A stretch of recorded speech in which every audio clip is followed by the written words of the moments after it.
Hello guys, আমি অমিত দক্ষিণ Korea থেকে। তো এটা আমার একটা প্রথম ভিডিও, বলা যায় এটা একটা ফুড ব্লগ বেসিস। সাধারণত কোরিয়াতে খুব বিখ্যাত কিছু খাবার আছে। তো আমার খুব ইচ্ছা ছিল যে কোরিয়ার যে সকল খাবার আছে, বিখ্যাত যেসব খাবার বা মোস্ট পপুলার খাবারগুলো, এগুলো নিয়ে কিছু ছোট ছোট ভিডিও বানানো, মানে খাবার সম্পর্কে, খাবারগুলো কেমন, এর প্রাইস কেমন, এই খাবারগুলো খেতে কেমন, হ্যাঁ, এই বিষয় নিয়ে কিছু মানুষকে ইনফরমেশন শেয়ার করার জন্য এই ভিডিও করার একটা প্ল্যান ছিল আগে থেকে, বাট করা হচ্ছিল না। সেক্ষেত্রে অনেকদিন চিন্তা ভাবনা করতেছিলাম, আমার কোনো এক্সপিরিয়েন্স নেই এই বিষয় নিয়ে, বাট চেষ্টা করা কিছু জিনিস তুলে ধরার জন্য। তো আমি একটা রেস্টুরেন্টে আসছি। এই রেস্টুরেন্টটা সাধারণত একটা খাবারের উপর বেসিস করে চলে থাকে, সেটা হচ্ছে খাবারটার নাম হচ্ছে থাকদরি থাক। এটা সাধারণত মুরগির উপর তৈরি করে খাবারটা। এই খাবারটার এখানে 3 ধরনের সাইজ আছে, একটা হচ্ছে সো, চুং এবং দে, মানে ছোট, মাঝারি এবং বড় সাইজ। তো আমি আমার ফ্রেন্ড মিঠুন, তো আমি আমার ফ্রেন্ডকে নিয়ে আসছি এই জিনিসটা ট্রাই করার জন্য। এর আগে কখনো খাই নাই। তো আমরা একটা ছোট সাইজের দিয়েছি। এটা কোরিয়ান প্রাইস প্রায় 32,000 ওয়ান। কোরিয়ান ভাষায় এটাকে বলে সাম্মানিছন। তো বাংলাদেশে হিসাব করলে 3,500 টাকার মতো প্রাইসটা পড়বে। তো বন্ধুরা, আমার খাবার চলে আসছে। আমার খাবারটা একটু আগে অর্ডার দিয়েছিলাম, 5 মিনিটের মতো সময় লেগেছে খাবারটা তৈরি করতে। তো খাবারটা চলে আসছে। তো আমি খাবারটা দেখানোর চেষ্টা করছি আপনাদেরকে। আচ্ছা, এই হচ্ছে খাবারটা। এটা সাধারণত মুরগিদের তৈরি। এখানে কিছু আলু আছে, গার্লিক আছে, জিঞ্জার আছে, বেশ কিছু আইটেম আছে, কোরিয়ান কুচু বা যেটাকে বলি আমরা মরিচ। দেখতে অনেকটা ঝাল মনে হচ্ছে, মানে জাস্ট আমরা দেশে যে কারি তৈরি করি, মুরগির কারি, ওইরকমই খাবারটা। বাট এটা কোরিয়াতে থাকদরি থাং বলে খাবারটাকে, ঠিক আছে? তো আমি আমার বন্ধুকে নিয়ে খেতে আসছি। তো এটা টেস্ট করে দেখবো এটা কেমন লাগে খাবারটা, ইচ্ছা আছে। এই হচ্ছে রেস্টুরেন্টটা। আর রেস্টুরেন্টটার লোকেশনটা সাধারণত হচ্ছে লোকের সামনে, খমদান সাগর ইয়কের কাছে।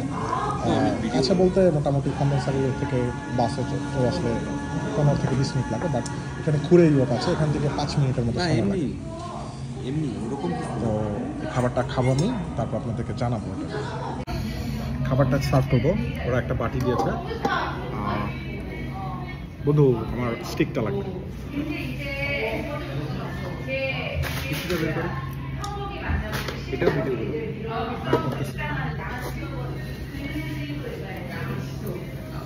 এটা একটা নিচে একটা স্টোভ আছে, চুলা। কোরিয়াতে সব ধরনের রেস্টুরেন্টে এই জিনিসটা থাকে, টেবিলের মধ্যে এই স্টোভটা থাকে। খাবারটা ইনস্ট্যান্ট গরম করে খাওয়া যায়। এটা একটা বড় ফ্যাসিলিটি কোরিয়াতে খাবারগুলো খেতে গেলে, যাতে আমরা ইনস্ট্যান্ট গরম করে খেতে পারি। এটা অন্য কোথাও এরকম তেমন একটা বাংলাদেশে বলতে দেখা যায় না, বাট এখানে এই সুযোগ সুবিধাটা আছে, ফ্যাসিলিটিটা। তো এই খাবারটা গরম হচ্ছে, এটা গরম হওয়ার পর আমরা এটা সার্ভ করবো দুই বন্ধু মিলে খাবো। হ্যালো গাইস, আমার খাবারটা অলরেডি গরম হয়ে গেছে। আমি জাস্ট এটা মাত্র আমাকে সার্ভ করে দিল। তো আমি এখন এটা টেস্টটা দেখবো কীরকম। আমি একটা আলু নিয়েছি এবং এখানে একটা চিকেনের পিস নিয়েছি।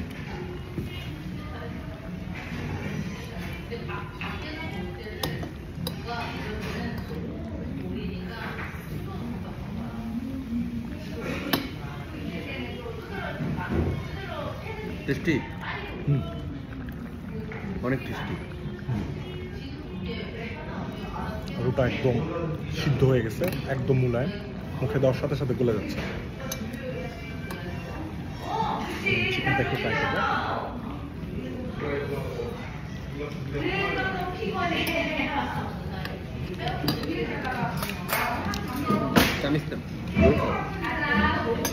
টেস্টটা একদম নর্মালি বাংলাদেশে যেরকম খাই, বাসায় যেমন রান্না করে, যে মুরগির মাংস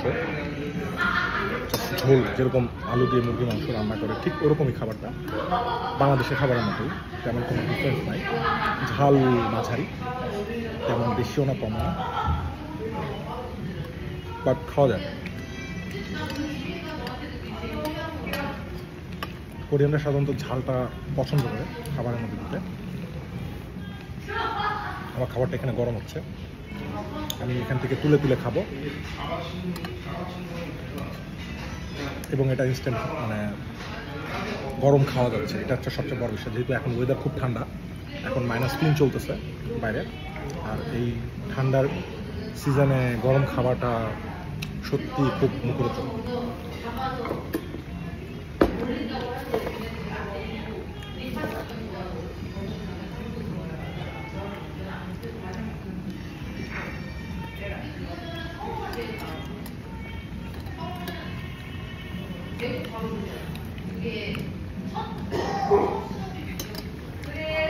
তো গাইস, খাবারটা অ্যাজ ইউজুয়াল ভালোই লাগছে।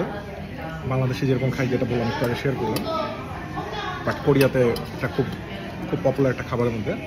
এটা সম্পূর্ণই মুরগির ওপর তৈরি করা বেসিস, মানে মুরগি দিয়েই তৈরি করে খাবারটা। এখন আস্ত একটা গোটা মুরগি কেটে কেটে একদম ঝোলের মধ্যে আপনার সাথে কিছু খিমচির পাতা থাকবে, তারপর পেঁয়াজ, বড় বড় পেঁয়াজের ফালি থাকবে। এই জিনিসটা দিয়ে তৈরি করা বেসিক্যালি খাবারটা। খাবারটা দেখতে পাচ্ছি গরম হচ্ছে, দেখতে খুব ইন্টারেস্টিং বিষয়টা। আমরা তো কখনো এরকম খাই না বেসিক্যালি দেশে, বাট আমি এমন হচ্ছে চুলো থেকে তুলে খাচ্ছি। দেশে যেমন একটা বিষয় আছে যে মায়েরা রান্না করলে কেউ কাছে থাকলে রান্না করার পর একটু টেস্ট করতে বলে, যে একটু টেস্ট করে দেখো, জাস্ট লাইক দ্যাট, যে খাবার তৈরি হচ্ছে একটু টেস্ট করে মাকে জানানো যে খাবারটা কীরকম। বিষয়টা ওরকম মনে হচ্ছে, বাট এখানে খাওয়াটা একটা ডিফারেন্ট ফিলিং, যে একদম গরম ইনস্ট্যান্ট নিয়ে খেতে পারতেছে। তো বন্ধু, আমি এখন আমার বন্ধুর সাথে খাবারটা শেষ করব। তো খাবার সম্পর্কে এতটুকুই ছিল।